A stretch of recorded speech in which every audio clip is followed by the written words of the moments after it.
श्री अच्युत कुलकर्णी जी पुणे महाराष्ट्र से पूछते हैं, ये था माम प्रपद्यन्ते मम।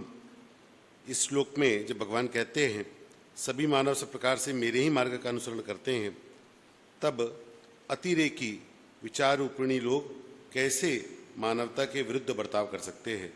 यह मार्ग तो भगवान को अपेक्षित मार्ग नहीं है।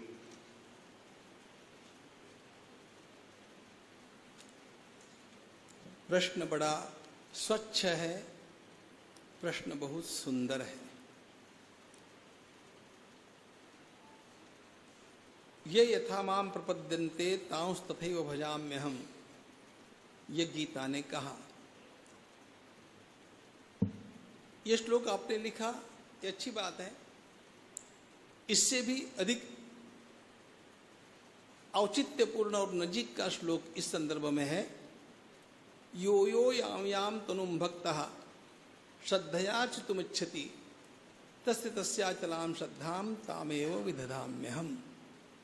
जो जो जिस जिस स्वरूप में श्रद्धा रख करके और अपनी आराधना उपासना करता है, मैं उसे उसी रूप से सारी कृपा भी प्रदान कर देता हूं, ऐसा भगवान ने कहा।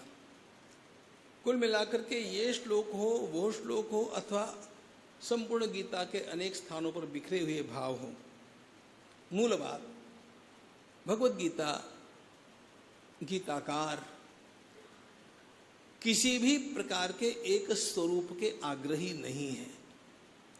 किसी एक रूप से, एक नाम से आराधना करने पर परमात्मा की प्राप्ति होती है, ऐसा आपको न गीता में मिलेगा, न वेदांत में, वेदों में आपको कहीं पर भी मिलेगा। ये गीता और वेद वेदांत की उदारता है।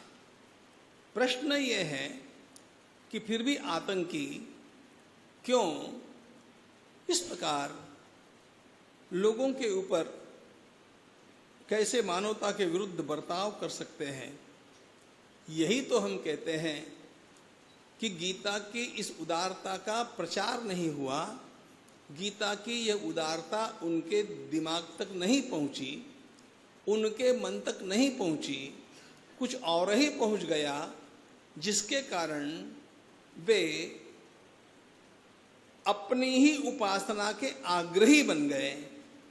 कोई अपनी उपासना का आग्रही बन जाए यहां तक भी समझ में आता है, लेकिन दूसरी उपासना करने वालों को जीने का अधिकार नहीं। इस प्रकार का जब कहा जाता है तो आतंक का आरंभ हो जाता है।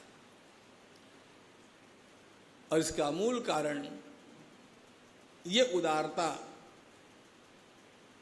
वहां तक पहुंची नहीं। इसीलिए तो गीता परिवार को और हम सभी लोगों को मिलकर के जो भी भारतीय संस्कृति में श्रद्धावान हैं, उनको इसी विचार का प्रचार करने की आवश्यकता है। जिन जिन लोगों तक ये भाव पहुंच गया, हमारे देश में ऐसे भी विधर्मी ऐसे अनेक बंधु हैं जो भगवत गीता की प्रशंसा करते हैं, गीता की उदारता की प्रशंसा करते हैं, गीता जो स्वातंत्र सबको देती है उसकी प्रशंसा करते हैं। कुछ लोगों तक हम पहुंचे, कुछ लोगों तक नहीं पहुंचे। इसलिए हमारा काम यही है कि इस काम का विस्तार करते करते इतना विस्तार कर दे कि उनके भी अंतःकरण तक ये सारे भाव पहुंच जाए। बहुत